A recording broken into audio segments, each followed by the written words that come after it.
For instance, the fantasy genre gives you such a ability to write something that has never been seen before. But then again, 90% of fantasy books walk the same path. They retread the same things that have been done before. For instance, stealing from J.R.R. Tolkien. By the way, let's make this into a top 5 video. The first trope I hate in the fantasy genre is how there is countless people out there that are stealing from J.R.R. Tolkien. Why are so many, of course, I understand. The guy is a genius and he was so ahead of his time. This guy was doing stuff that no one has done ever before. And he didn't do it one time, he did it like hundreds of times. This guy is basically the Einstein or the Newton of the fantasy genre. But why so many? And why so long? Even modern fantasy, because a lot of people will argue, oh, modern fantasy doesn't steal a lot from J.R.R. Tolkien. Yes, it does. A ton of modern fantasy is basically J.R.R. Tolkien tropes retreaded and redone, but slightly different, given a modern spin. And I don't want people to steal from J.R.R. Tolkien anymore. We have done enough. We have stolen from this guy enough. It's time we write our own stuff. For instance, if you really love J.R.R. Tolkien, be like George R.R. Martin. Be like George R.R. Martin, the author of A Song of Ice and Fire, Game of Thrones. George R.R. Martin was basically raised on Lord of the Rings. He was raised on Lord of the Rings. This guy loves Lord of the Rings. He would die to meet J.R.R. Tolkien. Okay, but at the same time, with a world of A Song of Ice and Fire, in his world, in magnum opus, he does not really steal much from Lord of the Rings. There are of course, he tips the hat to the great man, but technically speaking, he does his own thing. He is a fan of J.R.R. Tolkien, and he respects J.R.R. Tolkien enough. And he respects J.R.R. Tolkien enough to actually have his unique world. In fact, most of A Song of Ice and Fire cannot be compared to the world Middle Earth. Keep that in mind. This guy loves him so much. Don't do it. Don't steal from J.R.R. Tolkien. To do something else. One of my favorite authors, Brandon Sanderson, with his magnum opus like the Stormlight Archive. It is not in any way stealing from J.R.R. Tolkien, and it is one of the most respected, critically acclaimed fantasy books out there. You don't need to steal from J.R.R. Tolkien to be critically acclaimed. Then why the And I actually want to encourage fantasy authors, if there's maybe one of them watching, please cut it off. Please stop that. We have stolen from him enough. It's time we stop. And then there is the lack of diversity in the fantasy genre. But this one is actually quite the opposite. I just don't like medieval fantasy. I am okay with white people in the fantasy genre, because you see, when people talk about diversity, they talk about it in terms of like, okay, we need less white people. I actually don't care about that. In fact, I just don't want medieval fantasy. What about different white people? Hey, because there's a lot of white people. Why are we obsessed with the Crusades and English medieval Western fantasy? It's not even like most of medieval Europe. It's like Western part of medieval. What the And I think it will make the fantasy genre better. In fact, some of my favorite, like Sword of Kagan, Poppy War, these are two that just came to mind. But these two books are phenomenal. These two books are not medieval fantasy. In other words, in much the same way with the first one, you don't have to steal from J.R.R. Tolkien to be critically acclaimed and to be respected in the fantasy genre. You don't have to have medieval fantasy for you to be respected in the fantasy genre. I hope that you can agree with me, because you don't need medieval fantasy to be accepted in the fantasy genre, number one, and number two, to be critically acclaimed in the fantasy genre. It's that simple. Again, the act itself is not bad, it's just that there's too much. That's the problem. There's too much. Why in the world are we using magic as a cheap solution to the conflict? There is a conflict in a story. There is going to be a magical object that will solve the problem for the protagonist. Why do we have this? Do we need this? Again, as I said, we can move on to better things. In other genres, they do not depend wave of the wand solutions to solve their plot, to solve their problems. And it is therefore way more interesting. And this is what I want to, acclimate your head with. The reason why using magic as a wave of one solution to the conflict is because first of all, it kills tension. Like when you do it one time, that's it, you lost me, because next time I have read enough and I'm going to remember, and I know this and I know where it goes. So finally, I'm going to remember next conflict to not give a damn. You can use magic as a solution. It just has to take more effort than, just, oh, I swallow this, or I got this object, therefore, or I have this wand, I'm going to wave it, therefore the problem is solved. Don't do that. It's boring. It's not engaging. And I don't want that anymore in the fantasy genre. We can use magic to solve conflict. We just have to do it such that it feels earned. And then there are resurrections.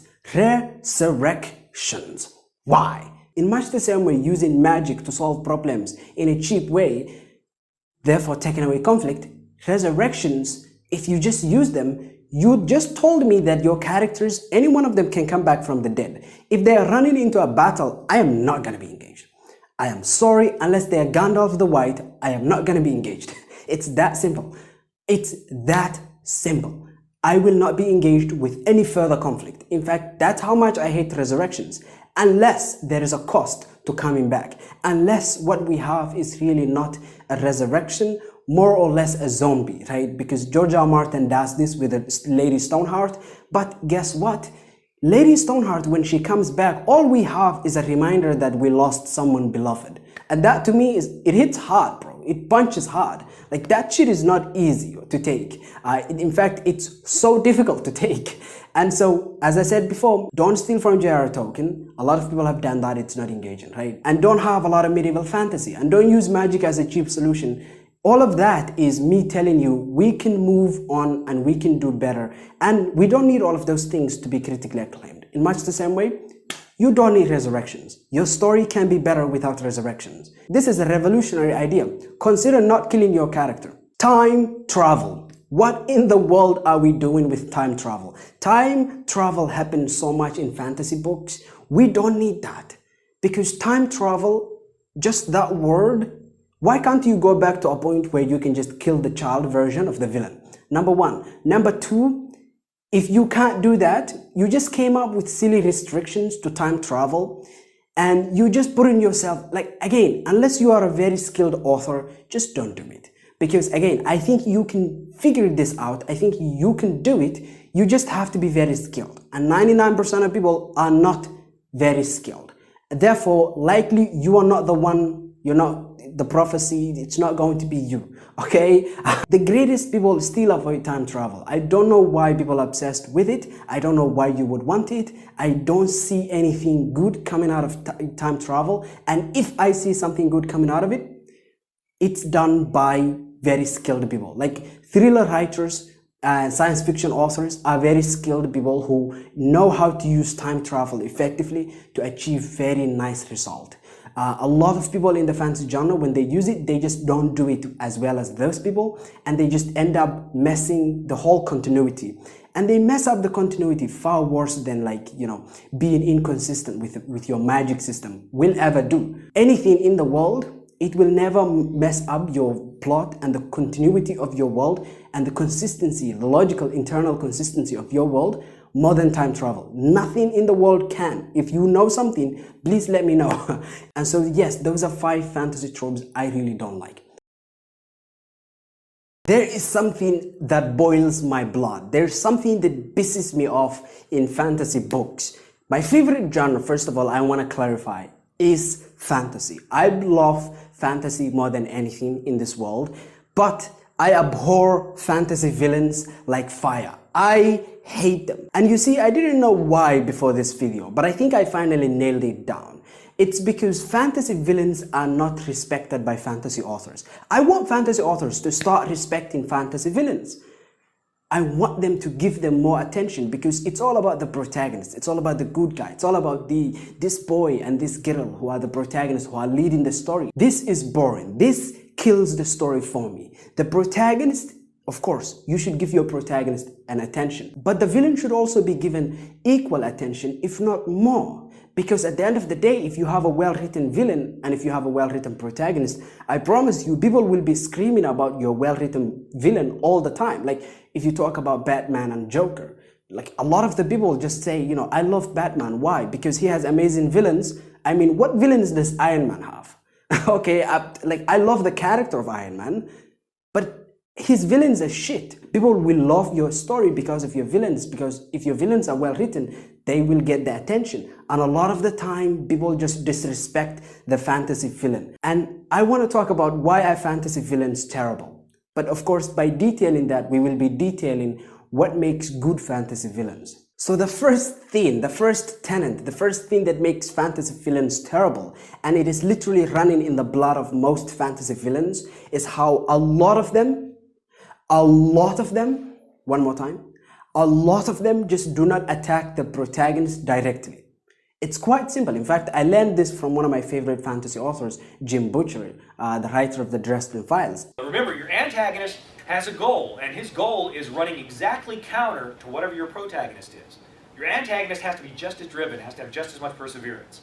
In those books, Jim Butcher is always attacking the protagonist directly. In other words, he writes villains that attack Harry directly and that make his life terrible. And number two, his villains are as motivated as the protagonist, if not more. A lot of fantasy books, what they do is that the villain wants to take over the world. The villain is a dark lord that wants to destroy the world. Okay. So the protagonist is in a farm or somewhere. Okay, they're having their normal life. And what ends up happening is that there's some dude who wants to destroy the world. Do you see the problem with this? The villain going to destroy the world or take over the world, it's not going to attack the protagonist in any significant way. First of all, destroying the world or taking over the world is not engaging. I just want to say that I made a video about this. It's not engaging, okay? But on top of that, now your villain is occupied destroying the world instead of attacking the protagonist. What the heck? Because it's not, you see what, I hope that, okay, I can't put it into words, but I hope you can feel it deep down. Imagine if your protagonist is poor, like your protagonist is poor and they live in a village. By the way, I'm coming up with this off the top of my head. Again, the point is that this is not difficult. Fantasy authors just don't want to do it because they don't give a damn about the fantasy villain. That's the problem. They have to start giving a damn because it's not that they cannot do it. Anyhow, you have this dude or this girl and they are poor in a village, okay? And in that particular village, well, guess what? Imagine if the villain is some tycoon or some rich bastard who is leeching all the money from the villagers. Now, this villain attacks this protagonist directly and maybe, infiltrating his whatever or stealing money from him like Robin Hood, something like that. Is going to be way more engaging than, oh, there is this guy who came out of nowhere suddenly and wants to destroy the world. And I hope you can feel it deep down. And number two, fantasy villains, first of all, they are occupied with stuff that doesn't attack the protagonist, but also they're sometimes checklist villains. In other words, the villain is going to do A, B, C, D, E, and when he does E, he's going to destroy the world. Book 1 is going to be stopping him from doing A, then book 2 is going to be stopping him from doing B. Of course, he's going to succeed. And maybe book 5, when he's about to do E, they stop him finally.